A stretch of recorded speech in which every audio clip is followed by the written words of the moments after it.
বছর ঘুরে আবার ফিরে এলো পবিত্র মাহে রমজান। গতকাল শনিবার সন্ধ্যায় বাংলাদেশের আকাশে পবিত্র রমজান মাসের চাঁদ দেখা যাওয়ার বিষয়টি নিশ্চিত করে জাতীয় চাঁদ দেখা কমিটি।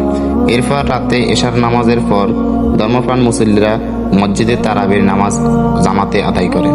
মূলত তারাবি আদায়ের মাধ্যমে রোজার প্রস্তুতি পর্ব শুরু হয়। আর ভোর রাতে সাহরি খেয়ে ধর্মপ্রাণ মুসলমানরা সিয়াম পালন বা রোজা রাখার নিয়ত করেছেন। মহান আল্লাহ পাকের সন্তুষ্টি লাভের আশায় ধর্মপ্রাণ মুসলমানরা নির্দিষ্ট সময় পর্যন্ত পানহার থেকে বিরত থাকতে বলেছেন এই একটি মাস। আত্মশুদ্ধির সাধনা নিবেদিত থাকবেন এই একটি মাস। রোজা রাখার পাশাপাশি সাধ্যমতো দান খয়রাত, পবিত্র কোরআন তেলাওয়াত এবং বেশি বেশি নফল ইবাদতের মধ্য দিয়ে এই রমজান মাস অতিবাহিত করবেন ধর্মপ্রাণ মুসলমানরা। আজ থেকে শুরু পবিত্র রমজান। গতকাল রাত তারাবির নামাজ পড়ার মাধ্যমে শুরু হয় আমাদের রমজান মাসের প্রথম রাত। মহান আল্লাহ পাকের অশেষ রহমত ও ক্ষমতা লাভের জন্য ধর্মপ্রাণ মুসলমানরা সারা বছর এই মাসের প্রতীক্ষায় থাকেন। রহমত ও বরকতের দিক দিয়ে রমজান মাস বছরের অন্য 11 মাস থেকে বেশি মর্যাদাপূর্ণ। রহমত, মাগফিরাত ও নাজাতের মাস রমজানের এই পবিত্র কোরআন আবির্তীর্ণ হয়।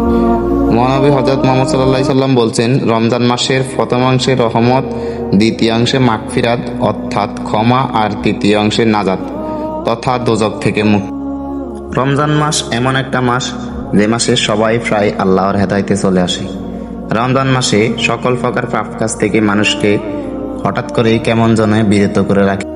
এই মাসে বেশি বেশি আল্লাহর ইবাদত করা আমাদের জন্য ফরজ এবং তারাবির নফল নামাজ আদায়ের মাধ্যমে আমাদের অতিরিক্ত সওয়াব কামানোর সুযোগ রয়েছে এই মাসে।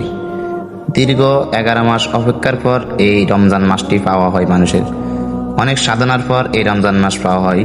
অন্য দিনে মানুষ যতটা কষ্ট পায় ক্ষুধার জ্বালায়, রমজান মাসে কিন্তু রোজা রাখলে মানুষের ততটা ক্ষুধার জ্বালা অনুভব হয় না। সারাদিন না খেয়ে থেকেও সারাদিন কঠোর পরিশ্রম করে খেতে খামারে অধিক পরিমাণে কাজ করে মানুষ কিন্তু ঠিকই আবার হাসি মুখে রোজাটি রেখে দেয়। অনেকে আছে খালি পেটে কাজ করে, অনেকে আছে বড়া পেটে কাজ করে। ফজরের সময়, সেহরির সময় অনেকে কিছু না খেয়েও রোজাটা রেখে দেয়। আবার কেউ আছে ভালো মন্দ খেয়েও রোজা রাখে। কিন্তু প্রায় মানুষ পরিশ্রম করে, পরিশ্রম ছাড়াই কিন্তু কেউ থাকে না। অধিকাংশ মানুষই দেখা যায় রমজান মাসে কঠোর পরিশ্রম করে, হাট ভাঙ্গা রোদের মাধ্যমেও পরিশ্রম করে থাকে।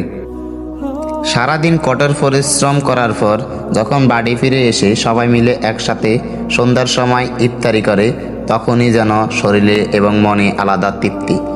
শরীরে এবং মন তখন যেন সতেজ হয়ে যায়, শরীরে যেন আলাদা এনার্জি চলে আসে। রমজান মাস পুরা দিন রোজা রাখার পর আমরা যখন ইফতার করি তখন মনটা খুব ভালো হয়ে যায়, সবার মুখে হাসি ফুটে আসে। রমজান মাস কেমন যেন একটি হাসি খুশির মাস। রমজান মাস সবসময় মনটা ফ্রেশ থাকে।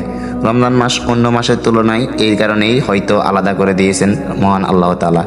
রমজান মাস, এই মাসেই সবাই ইবাদতে ব্যস্ত থাকে এবং আল্লাহর বেশি বেশি ইবাদত করার মাধ্যমে অতিরিক্ত সওয়াব কামাই করার সুযোগ থাকে এই মাসে। তো সবাই আশা করি আমাদের ভিডিওটা ভালো লাগবে সবারই। ভিডিওটা কেমন লাগছে সবাই কমেন্ট করে জানাবেন এবং চ্যানেলে নতুন হলে চ্যানেলটিতে সাবস্ক্রাইব করে পাশে থাকা বেল আইকনটি বাজিয়ে দিয়ে আমাদের সাথেই থাকবেন। তো আজকের মতন এই পর্যন্ত। ধন্যবাদ সবাইকে, ভালো থাকবেন। আল্লাহ হাফেজ।